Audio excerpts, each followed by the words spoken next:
Assalamualaikum warahmatullahi wabarakatuh. Selamat malam Bapak Ibu. Saya hari ini akan berbicara mengenai feel good, law of attraction. The law of attraction itu adalah manusia adalah magnet dan setiap detail peristiwa yang dialaminya datang atas daya tarik atau undangannya sendiri. Ya, ini menurut Elizabeth tahun 1906 sudah berbicara soal the law of attraction. Ya. Di Indonesia baru akan persiapan kemerdekaan, gitu ya.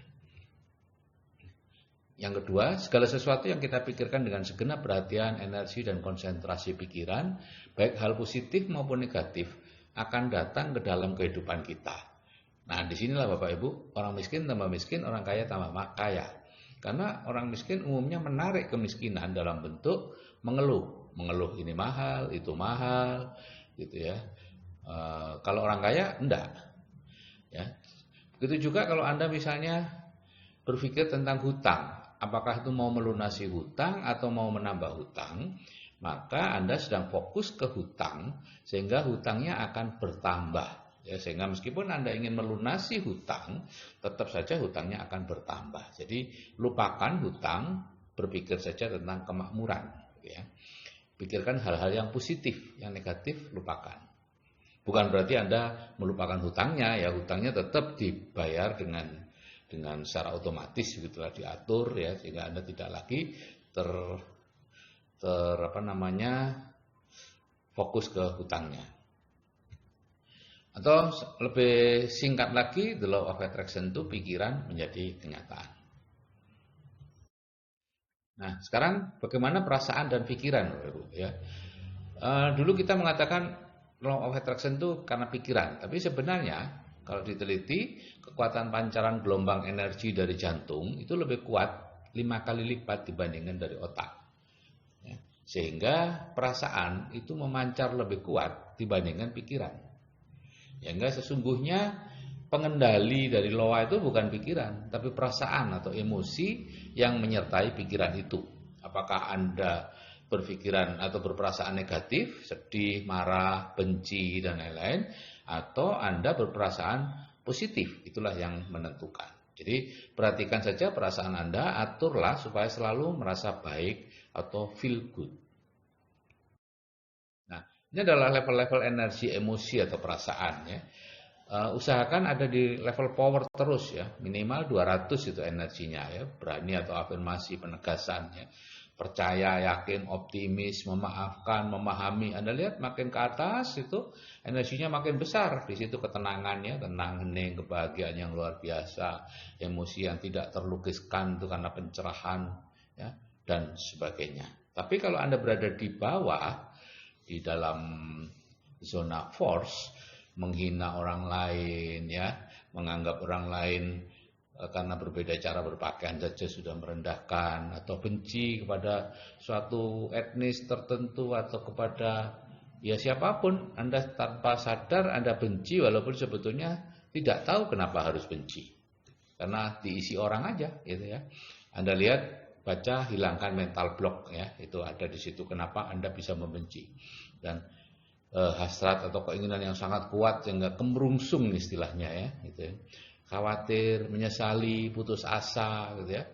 Nah, itu lebihan ya. Saya banyak mendapat pertanyaan atau pernyataan, "Dok, kalau saya misalnya ingin 100 juta 1 tahun lagi," wah itu kemerungsung banget, itu negatif banget Bapak Ibu. Hati-hati ya. Santai aja, Anda akan sampai ke sana. Ini ada 4 langkah untuk jadi selalu feel good atau selalu merasa baik ya, yaitu dengan membuat buku syukur dan jurnal syukur. Yang kedua bersikap fleksibel, dan yang ketiga berpikir bahwa semua hal belum bisa dinilai karena memang belum selesai. Dan keempat kalau terpaksa ya anggap gila sementara. Ini akan saya bahas satu persatu ya. Membuat buku syukur dan jurnal syukur itu seperti ini Bapak Ibu ya. Buku syukur berisi hal-hal yang kita syukuri sejak kita lahir sampai hari ini. Jadi membuatnya cukup sekali saja gitu ya. Cuman sering dibaca. Saya bersyukur memiliki ayah yang luar biasa, pekerja keras, bla bla bla. Saya bersyukur memiliki ibu yang selalu positif dan sebagainya. Saya bersyukur menjadi apa, menjadi dokter, menjadi petani, menjadi guru dan seterusnya.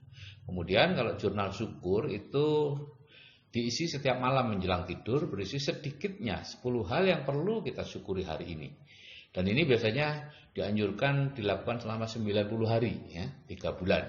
Setelah itu tidak lagi, nanti lama, kemudian kalau Anda merasa tidak lagi nyaman gitu, membuat lagi, ya. Untuk merubah, memindahkan keluhan dari pikiran Anda, ya, ke hal-hal yang disyukuri, ya.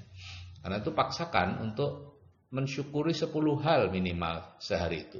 Ya, saya bersyukur mendapat kiriman pisang goreng dari tetangga, ya. Saya bersyukur bisa bangun dengan segar pagi ini, ya. Karena banyak orang yang tidak bisa bangun, ya. Oke, itu perlu Anda buat. Dan yang kedua adalah bersikap fleksibel, ya.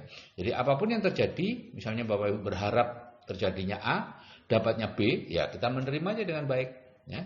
Karena apa? Karena kita yang merencanakan, tapi tetap Tuhan juga yang menentukan. Apapun yang terjadi itu bisa terjadi hanya atas izinnya. Ingat bahwa tidak ada debu terbang dan daun jatuh yang terjadi tanpa seizinnya.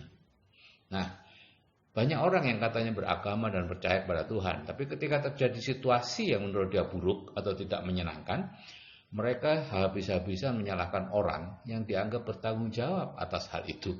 Lupa bahwa hal itu terjadi atas seizin Tuhan, ya.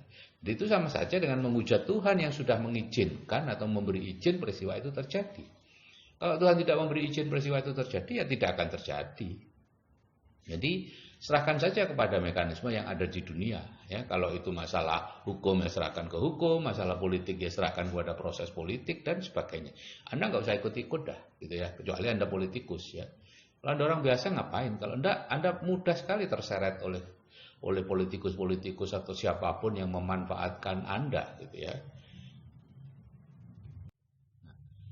Kemudian yang ketiga adalah berpikir bahwa semua yang terjadi ini belum selesai. Jadi belum bisa dinilai Bapak Ibu, ya.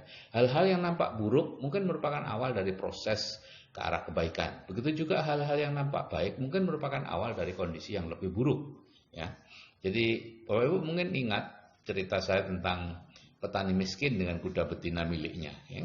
Jadi ada petani miskin di Cina. Saya tidak tahu kenapa kok di Cina, ya. Karena kenapa nggak dibuat di Sumba atau apa gitu, ya. Ya di Sumba aja deh. Ya, ada petani miskin di Sumba punya kuda betina, ya. Kemudian kudanya hilang. Tetangga-tetangga petani tidak merasa sedih, tapi petani santai aja. Seminggu kemudian si kuda datang dengan 7 ekor kuda jantan. Semua orang gembira, petani biasa aja. Kemudian anak si petani besoknya mencoba menaiki kuda jantan tadi dan jatuh sehingga kakinya patah. Maka semuanya satu desa sedih gitu ya, menunjukkan kesedihannya, tapi petani juga tenang aja. Nah, kemudian beberapa bulan kemudian ada utusan dari kekaisaran, ya kembali ini ke Cina berarti ya, untuk mencari prajurit-prajurit yang akan maju perang. Biasanya tidak kembali. Nah, anak petani itu tidak terpilih karena dia pernah patah kakinya. Jadi Bapak Ibu di sini kelihatan bahwa negatif itu awal dari positif, yaitu hilangnya kuda, itu awal dari, kalau kudanya tidak hilang, petani nggak dapat tambahan 7 ekor kuda jantan, dan seterusnya. Jadi Bapak Ibu, santai saja ya, jangan terbawa situasi sesaat, tetaplah merasa baik, karena itu belum dinilai, ya, belum bisa dinilai. Kapan dinilainya? Kalau di bahasa Tionghoa kita baru bisa menilai kalau sudah terdengar bunyi 4 paku di atas peti, artinya sudah mati Bapak Ibu, itu baru bisa dinilai. Kemudian yang terakhir adalah anggap gila sementara, ya. Jika Anda diomeli orang gila, apakah Anda akan marah? Enggak kan pastinya, gitu ya. Mengapa kalau diomeli suami atau istri atau atasan atau siapa saja yang kita kenal, kita ikut marah? Mengapa enggak kita anggap aja dia sedang, ya mohon maaf deh, gila sementara, ya. Karena memang pada saat seseorang marah dia kehilangan kontrol diri, ya kita anggap aja dia sedang gila sementara. Dengan begitu kita bisa terlepas dari keinginan untuk ikut marah dan tetap feel good, gitu ya. Nah, oke Bapak Ibu, perasaan Anda saat ini menentukan masa depan Anda. Jadi jagalah perasaan Anda supaya tetap baik, ya. Usahakan perasaan Anda tetap di zona power, bukan zona force. Oke, saya kira sekian. Selamat malam. Wassalamualaikum warahmatullahi wabarakatuh dan salam sejahtera.